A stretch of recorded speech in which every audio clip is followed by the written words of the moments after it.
BHU में जो घटना हुई, जो अपराधी पकड़े गए या जिन पे आरोप है, उनकी हर एक की तस्वीर भारतीय जनता पार्टी के नेताओं के साथ है। जिनको संविधान और कानून पे भरोसा नहीं है वो कभी सनातनी नहीं हो सकते हैं। और बनारस तो स्मार्ट सिटी में माना जाता है। स्मार्ट सिटी में जनता आकलन करे कि पिछले 10 साल में स्मार्ट सिटी कितना आगे बढ़ा। चारों शंकराचार्य मना कर रहे हैं किसी बात को लेकर के, तो भारतीय जनता पार्टी क्या आरोप लगाएगी उन पे कि वो सनातनी नहीं है। तो जिसको बुलाते हैं वो अपने आप स्वयं चला जाता है। ए मेरे पत्रकार साथियों जी, अगर तुम ज्यादा सवाल पूछोगे तो तुम भी सनातन विरोधी हो जाओ।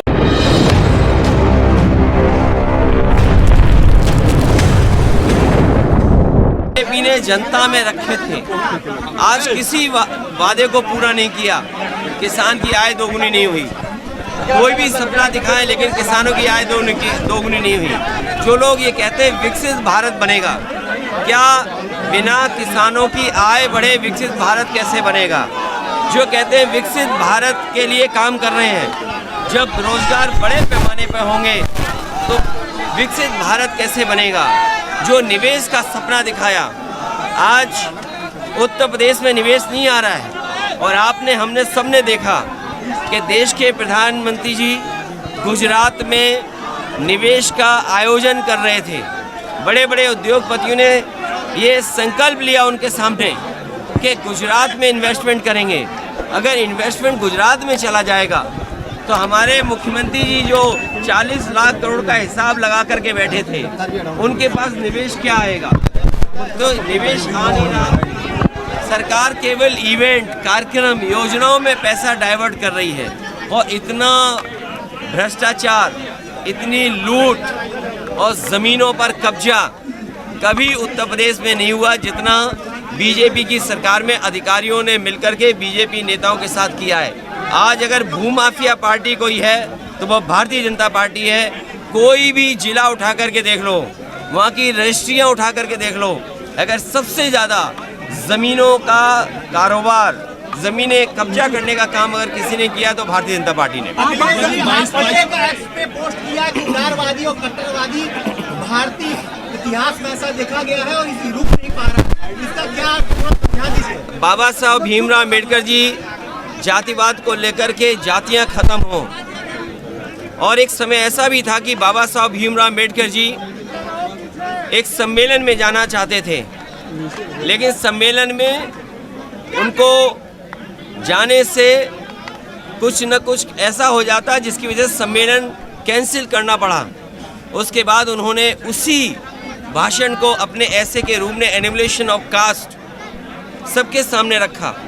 इसी तरह डॉक्टर राम मनोहर लोहिया पूरी जिंदगी भर इस बात का प्रयास करते रहे कि जाति खत्म हो, जातियां टूटें। और नेताजी से लेकर के जितने भी समाजवादी आंदोलन चले हैं, उन्होंने जातियां तोड़ने का काम किया या जातियां कैसे टूटे उस दिशा में काम किया। चाहे वो राजनारायण जी हों, चाहे कर्पूरी ठाकुर जी हों, या पुराने तमाम नेता जिनके हम नाम ले सकते हैं। लेकिन अभी भी समाज में जातियां नहीं खत्म हुई।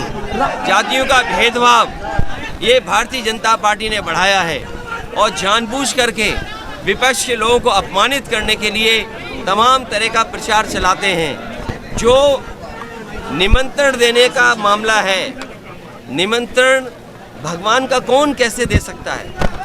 भगवान तो जिसको बुलाते हैं वो अपने आप स्वयं चला जाता है। बात की जाए तो इसलिए भारतीय जनता पार्टी ये पॉलिटिकल प्रोग्राम कर रही है, और पॉलिटिकल उससे क्या लाभ मिल जाए, क्योंकि आय दोगुनी बता नहीं सकते, नौजवानों को नौकरी दी नहीं, चरम सीमा पर महंगाई पहुंचा दी, चरम सीमा पर भ्रष्टाचार बढ़ा दिया।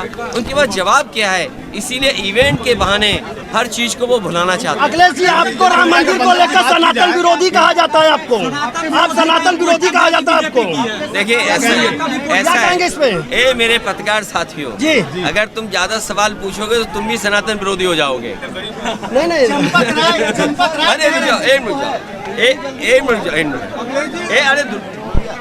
मेरे पत्रकार साथियों, आप अपनी पत्रकारिता का धर्म निभाना और सनातन और जो हमारी भारतीय परंपराएं हैं समाजवादी पार्टी, समाजवादी लोग पूरी 100% हिंदू या सनातनी परंपराओं को मानते हैं।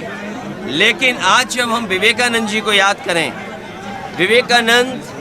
स्वामी विवेकानंद जी ने पूरी दुनिया में संदेश दिया और उनका जो शिकागो का भाषण था, उन्होंने क्या कहा कि हमारा जो समाज है वो टॉलरेंट है, हम दुनिया को टॉलरेंस सिखाते हैं।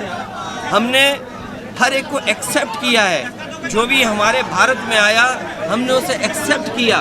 तो ये बताइए, सनातन धर्म के जो आरोप लगाते हैं, हम तो पेड़ को पूजते हैं, हवा को पूजते हैं, आग को पूजते हैं, मिट्टी को पूजते हैं, पानी को पूजते हैं और जितने पेड़ हैं उन सबको पूछते हैं। तो क्या हम सनातनी नहीं हैं? इसलिए इस बहस में मत पड़िए। बीजेपी के लोग जानबूझ करके अगर ज्यादा सवाल आप पूछोगे तो आप भी सनातनी नहीं माने जाओगे।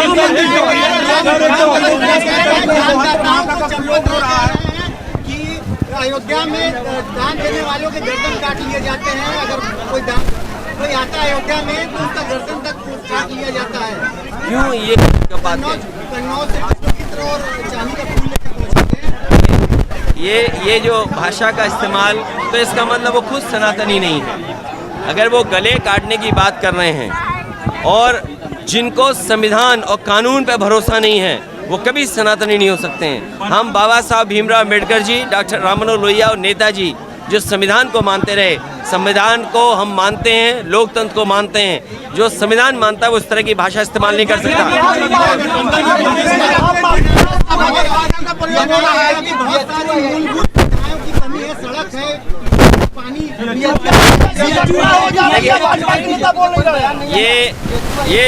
ये बताइए मुझे, जो आपने सनातन का सवाल इतना महत्वपूर्ण पूछा, बीएचयू में जो घटना हुई, जो अपराधी पकड़े गए या जिन पे आरोप है, उनकी हर एक की तस्वीर भारतीय जनता पार्टी के नेताओं के साथ है। मैं भारतीय जनता पार्टी या आप साथी लोग जो सवाल पूछ रहे हैं, क्या जो उन पे आरोप लगा भारतीय जनता पार्टी के सनातनी नेताओं के साथ तस्वीर थी कि नहीं थी?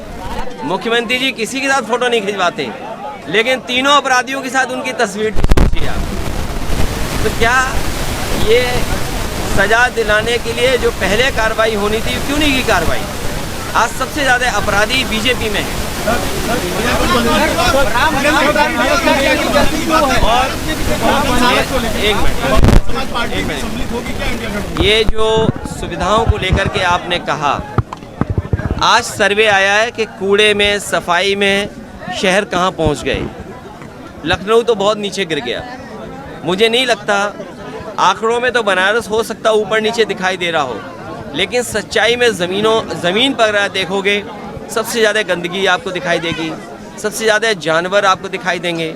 जिस माँ गंगा को साफ करने के लिए पूजा की गई, संकल्प लिया गया, आह्वान किया गया, माँ गंगा वैसी की वैसी हैं। जो बुनियादी सुविधाएं, ट्रैफिक का इंतज़ाम, लोगों का आना जाना आसान होना, समय पे चीज़ें मिल जाना, चाहे वो बिजली हो, चाहे वो हमारा पानी का इंतज़ाम हो।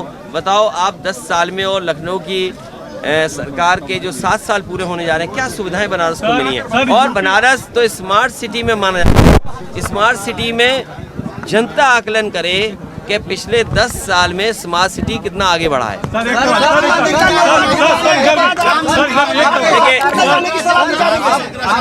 देखिए, अब अगर ये बात आई है तो अगर देश के चारों शंकराचार्य, हम उनको सम्मान की दृष्टि से देखते हैं, वो हमारे धर्म के अगवा हैं।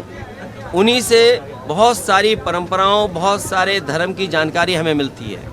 और अगर चारों शंकराचार्य मना कर रहे हैं किसी बात को लेकर के, तो भारतीय जनता पार्टी क्या आरोप लगाएगी उन पे कि वो सनातनी नहीं है? जो आरोप विपक्ष के नेताओं पे लगा रहे हैं, इनका बस चले तो हमारे जो पूजनीय, सम्मानित जो शंकराचार्य जी हैं, उन पे भी आरोप लगा सकते हैं। जब भगवान बुलाएंगे, जब श्री राम भगवान बुलाएंगे।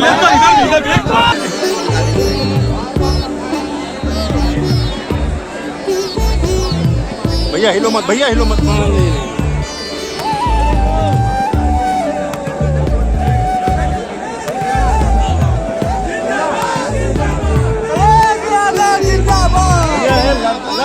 ज्यादा मत करा।